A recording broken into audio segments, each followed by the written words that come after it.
Hi everyone and welcome. Today we are going to make hot cocoa bombs. In your kit you will have received a couple of packets of the delicious Ghirardelli's hot cocoa and one of these silicone molds. Before you begin, you want to read the instructions. It tells you how to prepare the mold before the chocolate making. Okay, so that'll be in your kit. So let's get going. So you can use any kind of melting chocolate. I just used Nestle's semi-soft. Semi-sweet. Semi-sweet, and melted it in a glass container. Okay, when the chocolate is nice and melted, you can use a spoon or you can use a pastry brush, but I feel that the spoon is actually much better.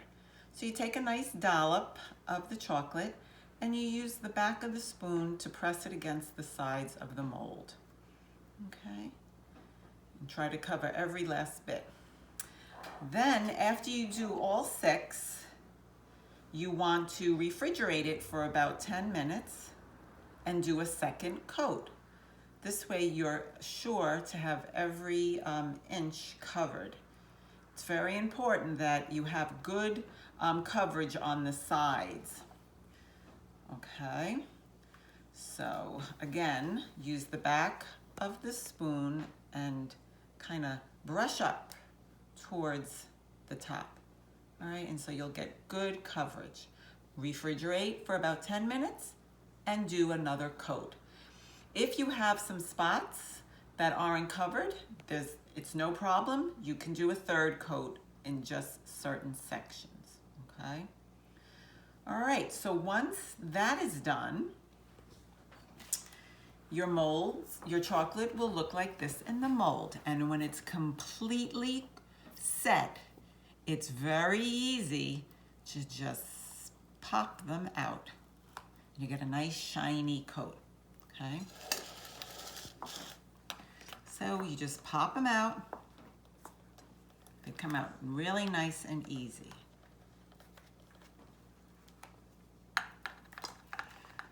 Okay, I find that either milk chocolate or semi-sweet work the best. Now this is the tricky part. Taking your two halves,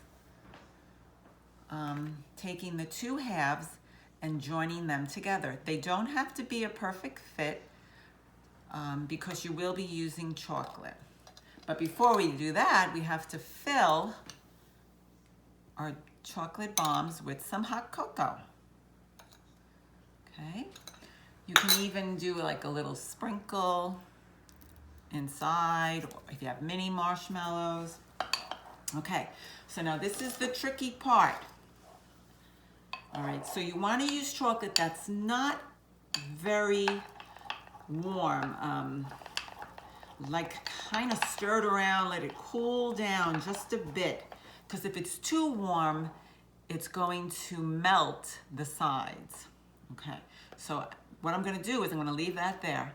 This is the side, this is the half that I'm going to just tap very gently with some chocolate. If the chocolate is too warm, then it's gonna melt. Whoops. And I tell you, this chocolate smells good. All right. So you're just gently tapping it. You don't really need too much. Okay. Then I'm going to just top it. Okay. All right. And then that has to completely set. And don't worry about it not looking pretty, because when we decorate them, all of this will look fabulous. Okay. So what I'm going to do now is I'm going to take, I've already made a few. I'm going to take this guy. Okay. I happen to have some sprinkles, some white and purple fancy sprinkles, whatever you have in the house. These sprinkles are $1 from Michael's, and they come in all different colors. All right, now I also went ahead and I prepared white chocolate. I melted some white Nestle's morsels, okay? I melted them. I took one of these bags, these pastry bags, but you can use any kind of plastic bag and just nip the tip a little bit. Hopefully make sure oh, you know what? I don't think I nipped it enough. Okay. Okay. You put the chocolate, the melted chocolate in the bag, squeeze it down. All right. And now I'm just going to drizzle this, kinda, okay. Put that down, and then we just take sprinkles. Look how pretty. Here's some pretty silver, some pretty purple, but I really like the rainbow. Okay. All right, and let them set. And there you are. There are your hot cocoa bombs. Enjoy. Stay warm. Bye.